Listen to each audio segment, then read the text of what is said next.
Hi there, this is Kevin with Roguedeckbuilder.com, here with another match with our daily brew. Is it Devotion? Yes, we'd like to play first. We'll go ahead and click that yes button. Not a very good hand, interesting hand. I'm not gonna mulligan it.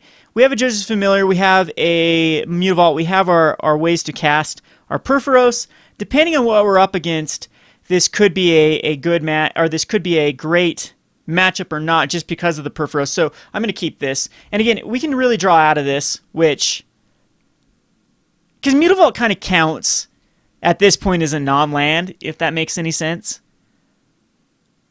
So wait for our opponent here, and check back in on another match. If you saw the other match, my opponent decided to scoop, or not scoop, instead of scooping, just decides to disconnect after he's basically dead. To the night is a static caster, Nightveil Spectre, Master Wave. So I guess let's talk about that for right now, about how bad men are. Like, my experience, Magic is getting better. I'll put it out there that way. It is getting better. Unfortunately, when I started Magic the Gathering, we had a lot of personalities like this that they just can't lose well, is I guess what you'd say. So my guess is this guy is mad that he's going up against a deck that, of course, is a static caster, came in against. Mono Blue's tough for him to begin with. But I've come across these type of personalities in the past with Magic, and they just really ruin the game, and I'm hoping that Wizards can address this and be more harsh on this type of behavior. Of course, I can't prove here that Geos has or just didn't lose connection, and for whatever reason. That has happened to me. But you see this all the time on Magic the Gathering. You see it on other games as well. It's a big problem in the Dota and League of Legends communities as well. It's just the very bad manner people that do not know how to lose. And losing can be an experience. Like, sometimes I get very frustrated. You've heard me being frustrated before with like UWR or control matchups and whatnot. But those are more just like pet peeves of mine, playing against decks I don't appreciate or I don't enjoy playing against. But they're still allowed to play them, and I still try to be as mannered as possible while playing them and not do this sort of shenanigans. So if you're a fan of the channel, I hope that you're not like this, Geos. I hope that at your FNMs, at your tournaments, at everywhere you go, that you're very well-mannered. Like, I really believe in sportsmanship, and unfortunately, in card games such as Magic the Gathering and games like Defense of the Ancients and League of Legends and other, like StarCraft, other games I've played in the past, you seem to come across the opposite of sportsmanship more than often than you do people that are well-mannered, and I'm hoping that culture will change, because there is just really no room for it. So anyway, that's all I'm going to talk about it. So we'll go back to this other matchup where, I guess, he's waiting on us. I thought we were waiting on him. We'll go ahead and play this Judge's Familiar here and pass the turn. And we'll see what we're up against. Good news is our red version, I do believe, is a little bit stronger in the mirror as well. Other than their guys can tap down. So let's see what we draw here. A Cloudfin Raptor, of course, that comes out of sequence. We'll go ahead and play it and get in there for one.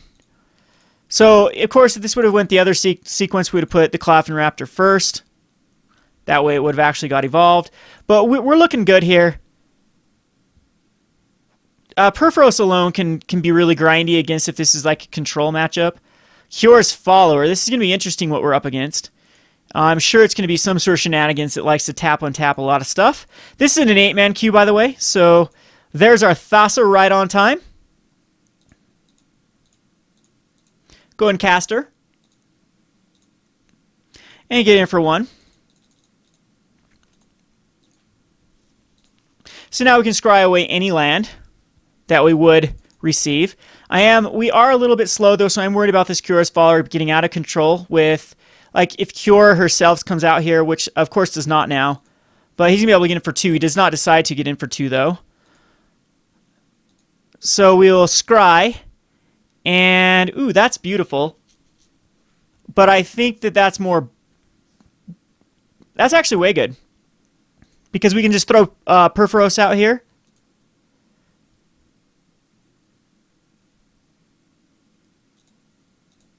And we can have the Rapid Hybridization up later for like a Pelucranos. Because everything's going to be either indestructible or unblockable. And this is really looking like Master Waves is pretty lethal at this point.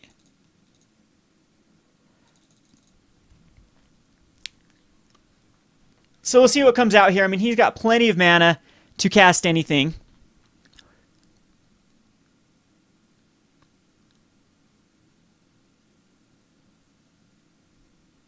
I'm hoping it's not a Prophet. And he can Elspeth here. Yeah, it looks like it is going to be Elspeth. Archangel Thune. Yeah, that's going to get hybridized. So we'll scry here. Look at that bad boy. Go ahead and shock ourselves with the Steam Vents. We are Rapid Hybridization our own guy. What will that do? Because I don't even quite have Devotion for Thassa, though. So I think the right play is just going to be chuck out Mr. Master, which will do a lot of damage here.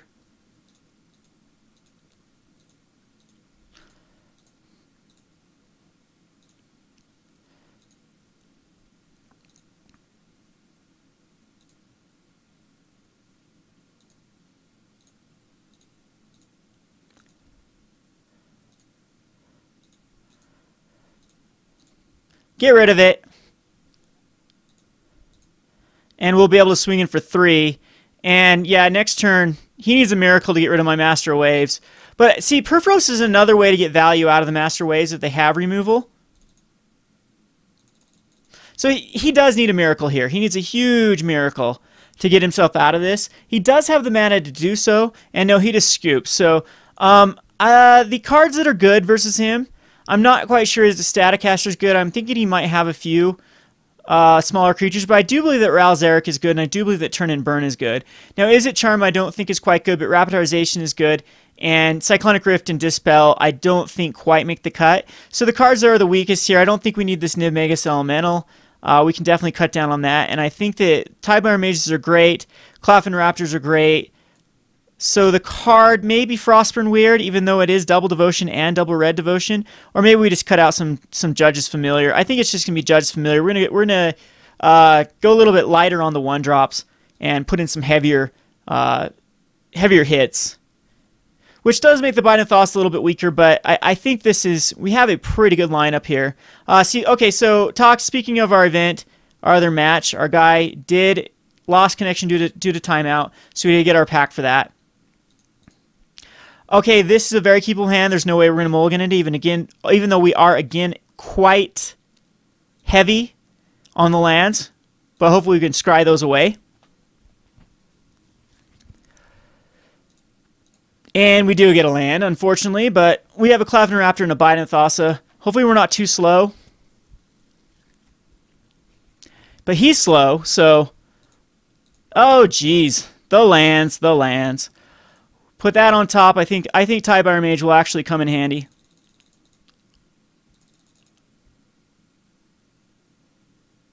So if he puts out like a Cure's Follower, yeah, it's going to be Nightveil Spectre here.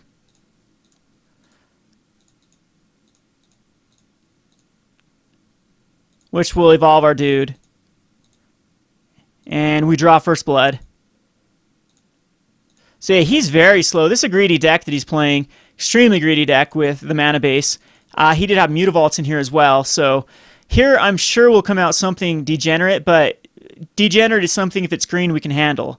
It's going to be a Jace, which Jace is okay.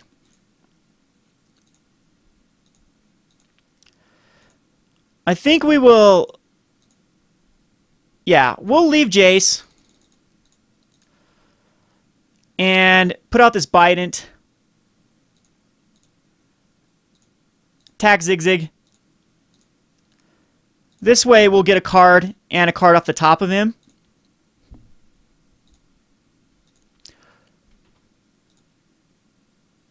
There's our Thassa. And a Sphinx's Rev, which we will be able to cast once we get a Mana Confluence. So again, it's looking good. If he puts out a creature, we can actually handle it, kind of. If Sphinx's Rev or Archangel Thune we can't handle, I'm going to give him the Banishing Light. I'm sure he'll take it.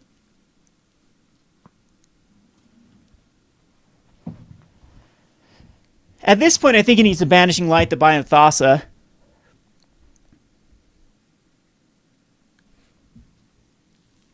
But this will allow us to kill Jace if he does. So, you know what? He might actually just go for Nightveil Spectre. Yeah, he does go for the Nightveil Spectre. So this will allow us to get another free card with Cloudfin Raptor. Or if we can somehow double evolve, which doesn't quite, we won't quite have the mana for it. We need one more mana for that to happen. See, there's a Purphoros. And I think we do just kill Jace here with Purphoros.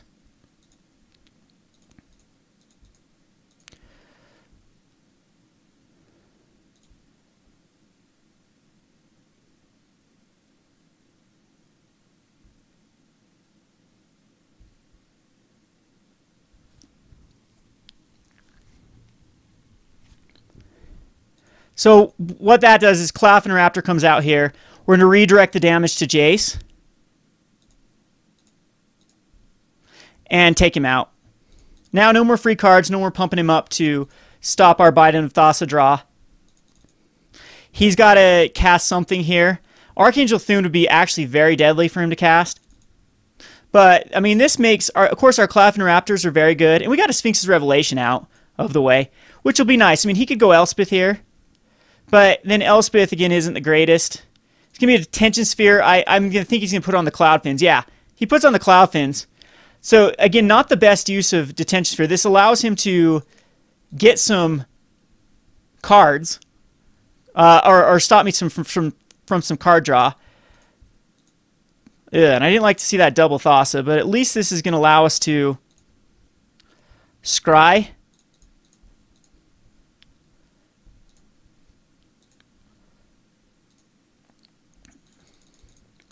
And now Thassa is active. And he's really got to keep drawing into these Banishing Lights and Detention Spheres, which do a lot of damage to us. That's one of the, they do really disrupt what we're trying to accomplish. But the good news is our deck just keeps on filling itself up. And I hope he's got another one. So it's just a Courser Crew fix. He does find the Hallowed Fountain on top, but he's got another land on top of that.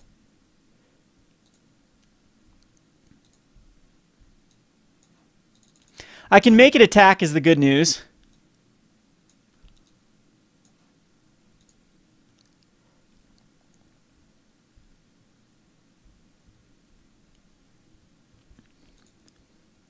So Scry, we need the Master, of course. Mutavault can go to the bottom. Nykthos is kind of a nice deck, a nice thing here, because now we can actually use it to attack in with the Tidebinder Mage. And if he does want to make that trade, do I make that trade?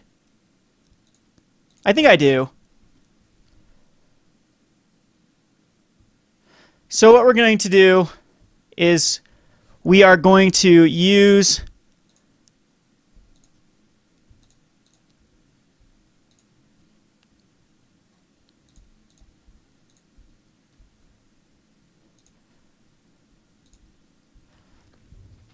to kill it. I think it's worth it at this point. We do get a draw card.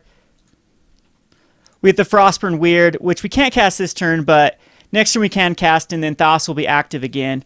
So I think that's worth it rather than Courser Crew fix getting some pretty insane card draw.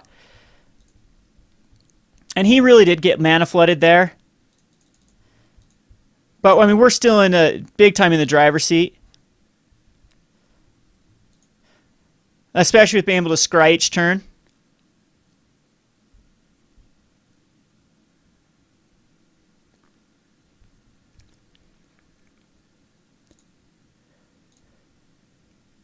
Definitely put that on top. So our Scries have done a lot of work, even though there's another land. So let's put this into play tapped.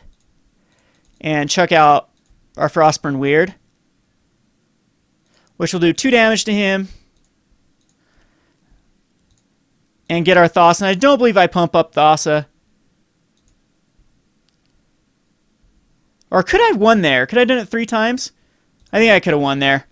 But we'll get the card here. And there's Keranos. Keranos is going to win this. So, yeah, we can generate insane mana here.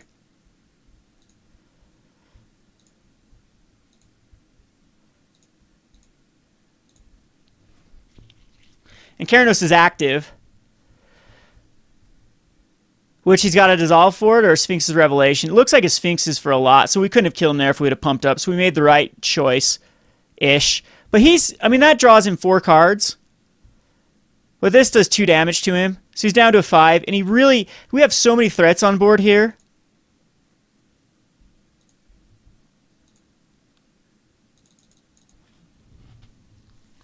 He really needs like Detention Sphere, Banishing Light, and we have the Thassa, which may or may not be active. So Detention Sphere, I'm pretty sure he takes the Keranos here.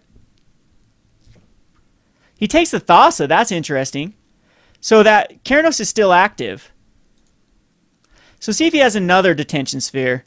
So one of the good things about splashing white though for mono blue is this nonsense with the Detention Spheres. And it looks like an Archangel of Thune. It doesn't matter, we'll give our guy unblockable when we cast our second Thassa. Which we don't get a scry here. This is going to do 3 damage. 3 damage to him. And, yep, he knows I can just cast a card and be just fine. So, yep, first game, quite an easy game again. I think this is where mono blue shines a little bit more than against these. I mean, he didn't get to see a Supreme Verdict, but even if he would have saw a Supreme Verdict this game, it wouldn't have done much. That's the problem with playing reactive Magic, which is what his deck tries to do. So we win match 1. We will be going on to match number 2 in the 8-man queue. So far 2-0, not bad. Kevin with Roguedeckbuilder.com. Thanks for watching.